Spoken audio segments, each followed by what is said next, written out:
While we've been distracted by the theater of politics, entertained by carefully curated narratives, and divided by manufactured outrage, something profound has happened. The pillars upon which our society was built, the estates that were meant to balance power, preserve freedom, and serve the common good, have been systematically corrupted, captured, and weaponized against us. This is not conspiracy. This is documented reality.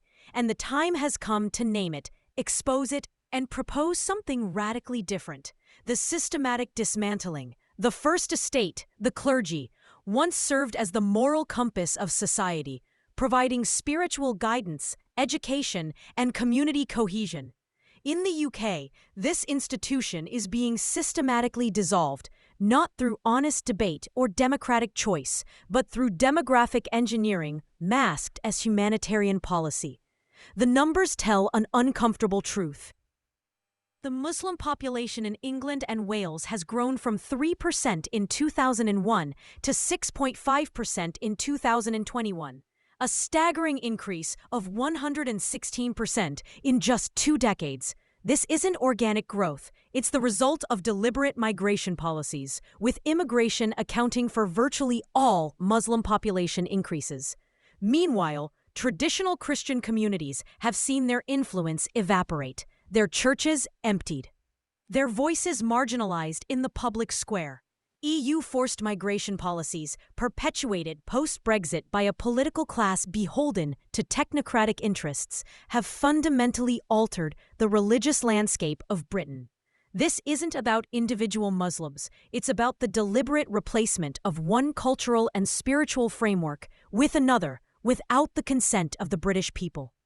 4 in 10 Britons now feel Muslim immigration has had a negative impact on the UK, and over half believe Islam is incompatible with British values.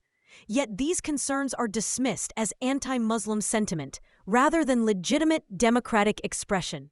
The First Estate has been dissolved from within, its traditional role abandoned, its moral authority transferred to forces that serve different masters.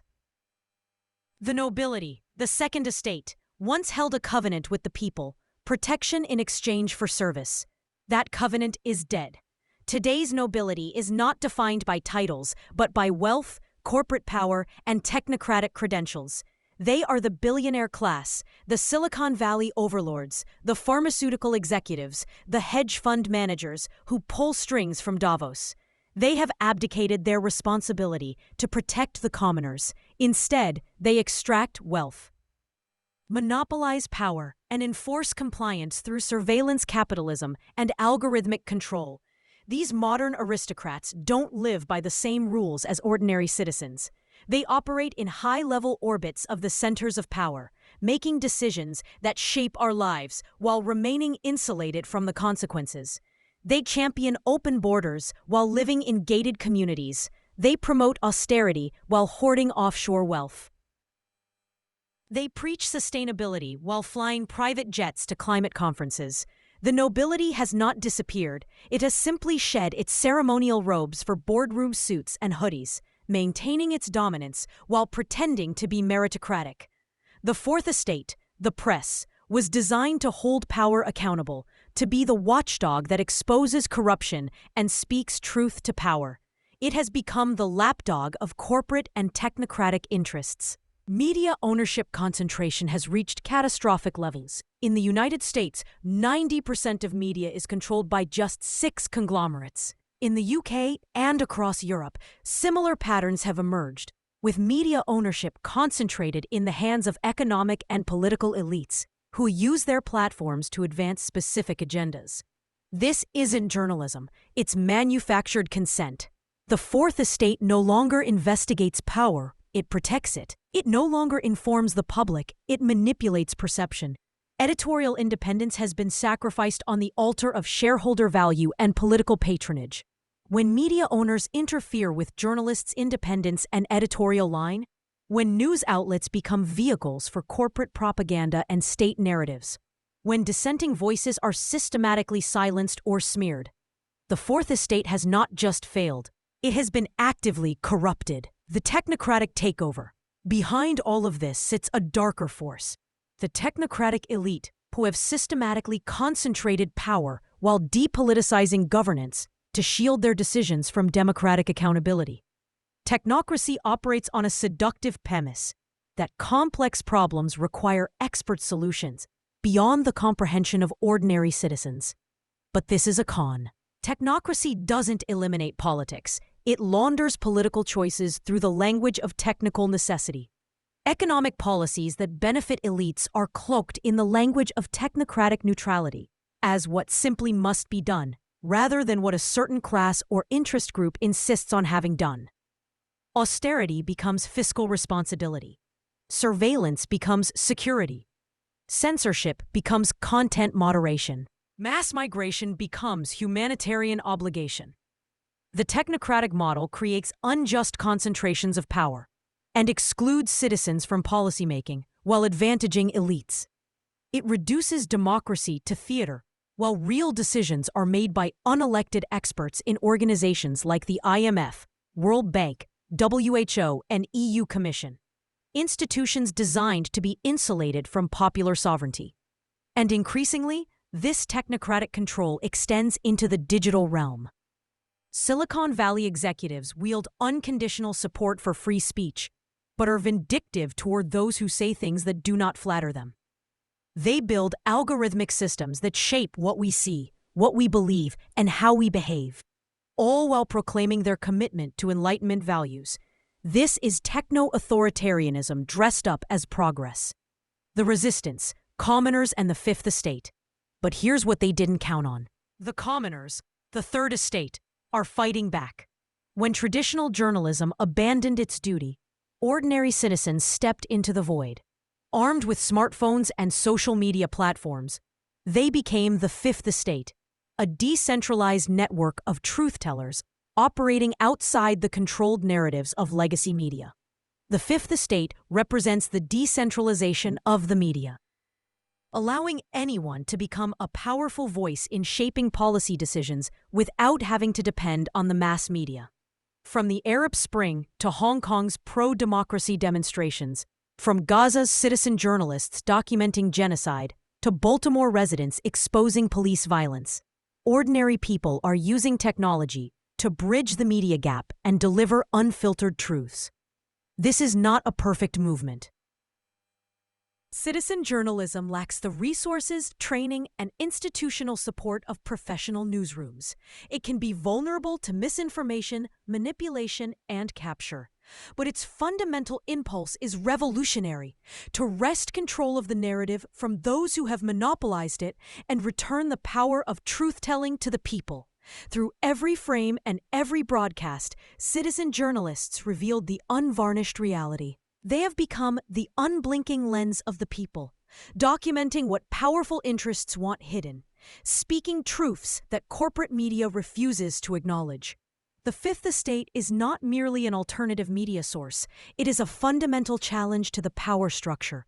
It represents the power shift of the digital age, transforming passive consumers of information into active agents of change.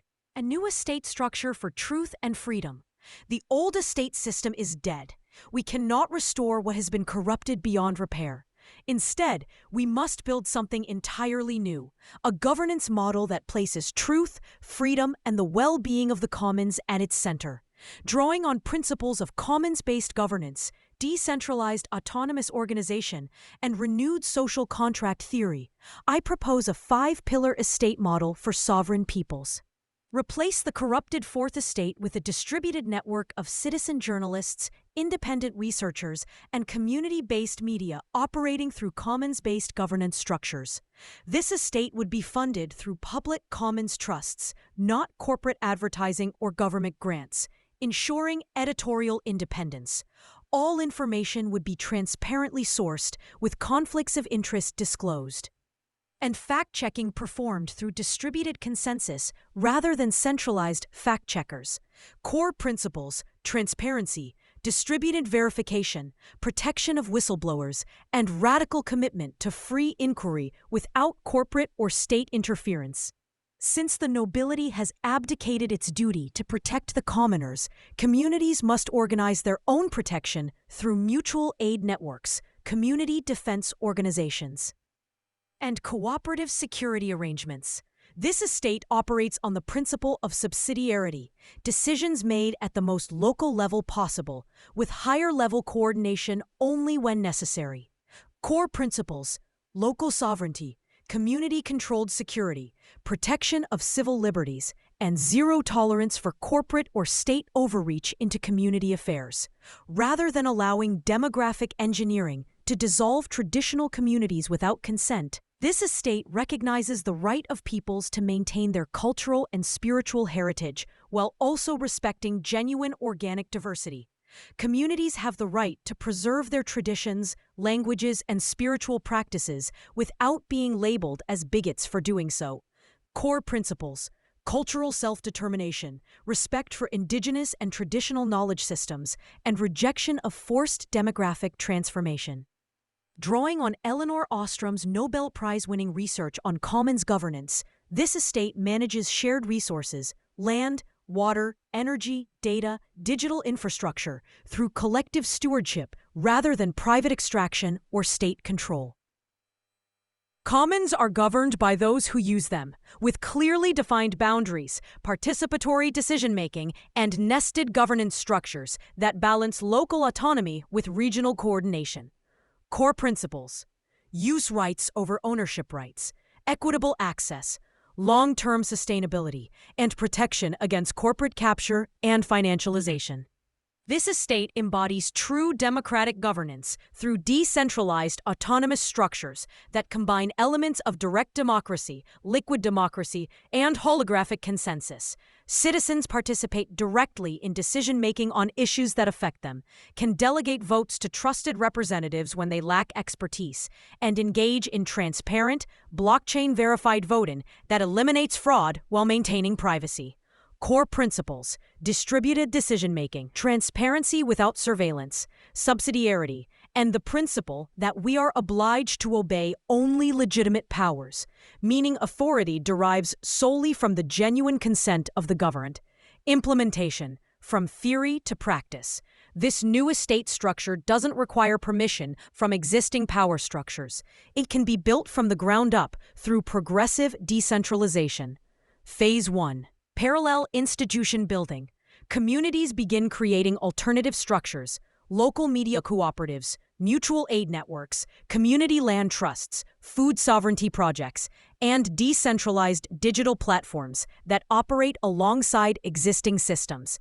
Phase 2. Network coordination. These local initiatives connect horizontally through federated networks, sharing resources, knowledge, and support while maintaining local autonomy. Phase 3. Progressive sovereignty. As these parallel institutions prove more effective, responsive, and legitimate than corrupted centralized systems, they gradually assume greater authority through the voluntary participation of citizens who vote with their feet by opting into commons-based governance. This is not revolution, it is evolution, not destruction, but creation, not chaos, but the emergence of order from below rather than imposition from above. The choice before us. We stand at a civilizational crossroads. The estates that were meant to protect freedom, truth, and the common good have been captured by private interests and technocratic elites who serve only themselves. They have broken the social contract. We can either accept this tyranny, bowing to unjust concentrations of power and resigning ourselves to being managed by our supposed betters, or we can reclaim sovereignty by building new institutions rooted in commons governance, distributed authority, and unwavering commitment to truth. The Fifth Estate, citizen journalism, and decentralized information networks has shown us that ordinary people possess the power to challenge dominant narratives and speak truth despite institutional opposition. Now we must extend that same spirit to every aspect of governance, creating a true estate structure that serves the people rather than exploiting them. The old estates have fallen.